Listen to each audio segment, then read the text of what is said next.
2018 പ്രളയം പൂർണ്ണമായും പ്രകൃതി ദുരന്തമായിരുന്നില്ല എന്ന് അന്നു മുതൽ കരുതുന്ന ഒരാളാണ് ഞാൻ. അതിന് പല കാരണങ്ങളുണ്ട്. ഏറ്റവും പ്രധാനപ്പെട്ട സംഗതി ഡാം മാനേജ്മെന്റ് ആണ്. ഡാം മാനേജ്മെന്റിനെ പറ്റി നമുക്ക് യാതൊരു ഐഡിയ ഉണ്ടായിരുന്നില്ല. ഒരു ഡാമിനും ഒരു റൂൾ കർവ് ഉണ്ടായിരുന്നില്ല ഇവിടെ. കാരണം കാലാവസ്ഥ മാറ്റം നമുക്കൊരു വിഷയമല്ലല്ലോ. കാലാവസ്ഥ മാറില്ല, കാലാവസ്ഥ മാറിയാൽ തന്നെ നമുക്കൊന്നും ബാധിക്കില്ല എന്ന് പറയുന്നവരാണ് കേരളം ഭരിക്കുന്നത്. കാലാവസ്ഥ മാറ്റം അവരുടെ അജണ്ടയിലില്ല. 2016 2021 ഒന്നിലുമില്ല. അതുകൊണ്ട് ഇത്ര അനുഭവിച്ചിട്ടുമില്ല.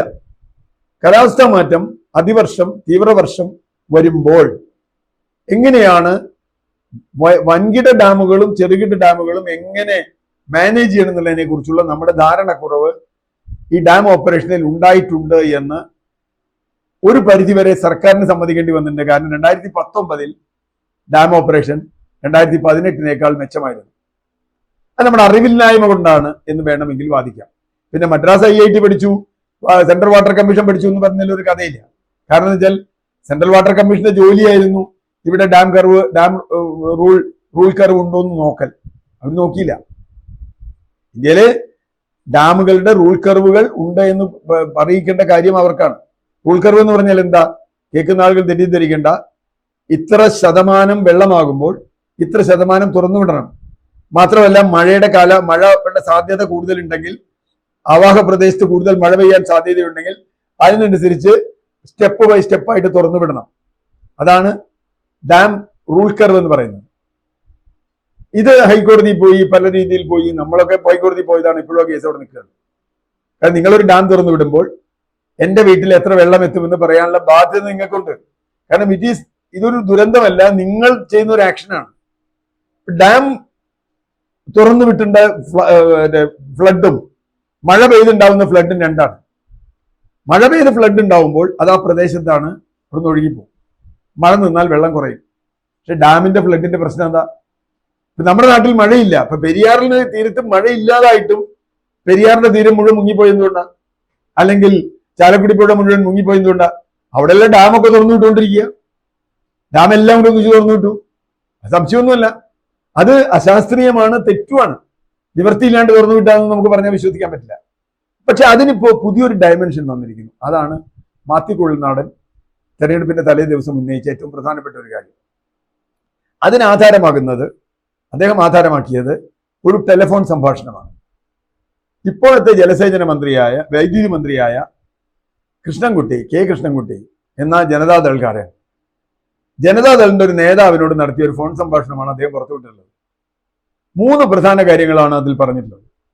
ഒന്ന്, പമ്പയുടെ ഇതിലുള്ള ഒരു ഡാം തുറന്നു വിടരുത് എന്ന്, ആ ഡാം അവിടെ നിലനിർത്തണമെന്നും അത് തുറന്നുവിട്ട് അവിടുത്തെ വെള്ളം കളയരുത് എന്നും നിർദ്ദേശമുണ്ടായിരുന്നു. ഏത് നിർദ്ദേശം? മന്ത്രിമാരിൽ നിന്ന് നിർദ്ദേശമുണ്ടായിരുന്നു. അന്ന് ഇറിഗേഷൻ മന്ത്രിയായിരുന്ന മാത്യു ടി തോമസ് അദ്ദേഹം നിർദ്ദേശം കൊടുത്തു. അതുകൊണ്ട് തുറന്നു വിട്ടില്ല. എന്തിനാ നിർദ്ദേശം കൊടുത്തത്? കാർബറണ്ടം യൂണിവേഴ്സൽ അടക്കം അവിടെ സ്വകാര്യ വൈദ്യുതി നിലയങ്ങളുണ്ട്, വൈദ്യുതി ഉൽപ്പാദിപ്പിക്കുന്ന നിലയങ്ങളുണ്ട്.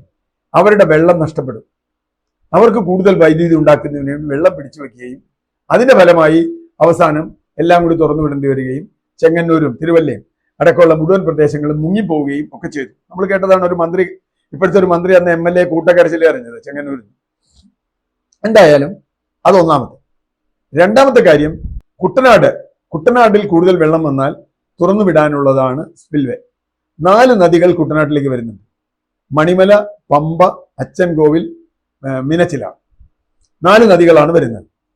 അപ്പോ മണിമലയും പമ്പയും നടുക്കും, അച്ചൻകോവിലാർ തെക്കും, മീനച്ചിലാർ വടക്കും.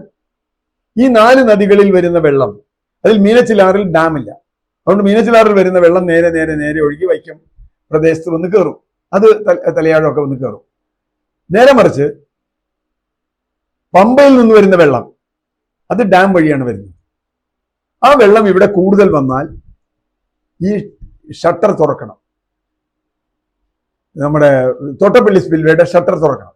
ഷട്ടർ തുറന്നാൽ വെള്ളം പുറത്തേക്ക് വിടണം. ഇതാണ് ന്യായം. പക്ഷെ അത് തുറക്കണ്ടെന്ന് പറഞ്ഞു. കാരണം തോട്ടപ്പള്ളി സ്പിൽവേയുടെ തൊട്ട് താഴെ വലിയ തോതിൽ കരിമണൽ വന്ന് അടിയുന്നു.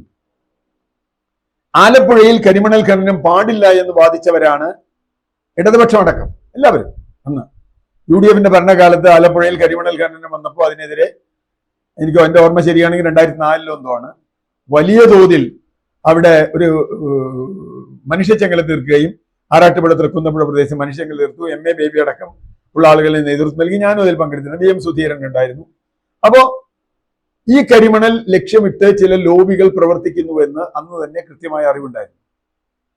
ഈ കരിമണലിന്റെ പ്രധാന ഉപഭോക്താക്കളിൽ ഒരാൾ എറണാകുളത്തുള്ള CMRL എന്ന് പറയുന്ന കമ്പനിയാണ്, കർത്താവിന്റെ കമ്പനി. ഈ കരിമണൽ കൊണ്ടുവന്ന് ഇവിടെ പ്രോസസ് ചെയ്ത് കൊണ്ടുപോവുക. കരിമണൽ ഖനനം നടത്തണമെന്ന് ഏറ്റവും കൂടുതൽ ആഗ്രഹം പറഞ്ഞത് അവരുമാണ്. പിന്നെ കന്യാകുമാരിയിൽ ഒരു കമ്പനി ഉണ്ടെന്ന് പറഞ്ഞു, എനിക്ക് അതിനെപ്പറ്റി അറിയില്ല, വേവി കെമിക്കൽസ് എന്തോ. അപ്പോ പ്രധാനമായും ഇവർക്ക് വലിയ സ്വാധീനം ഭരണത്തിലുണ്ടായിരുന്നു എല്ലാ കാലത്തും. VM സുധീരൻ ഒരു തെരഞ്ഞെടുപ്പിൽ തോൽക്കുന്നത്, പാർലമെന്റ് തെരഞ്ഞെടുപ്പിൽ തോൽക്കുന്നത് ഇവരുടെയൊക്കെ ചില കളികൾ കൊണ്ടാണ്. അത് കോൺഗ്രസിലും മറ്റ് രീതികളിലും ഇടപെട്ടിട്ടുണ്ടാവും. എന്തായാലും ഇപ്പോൾ അത് വിവാദമായി. ഈ കരിമണൽ ഒലിച്ചു പോകും വെള്ളം തുറന്നു വിട്ടാൽ. കാരണം കുട്ടനാട് എപ്പോഴും കടൽ നിരപ്പിനേക്കാൾ താഴ്ന്നു കിടക്കുന്ന സ്ഥലമാണ്.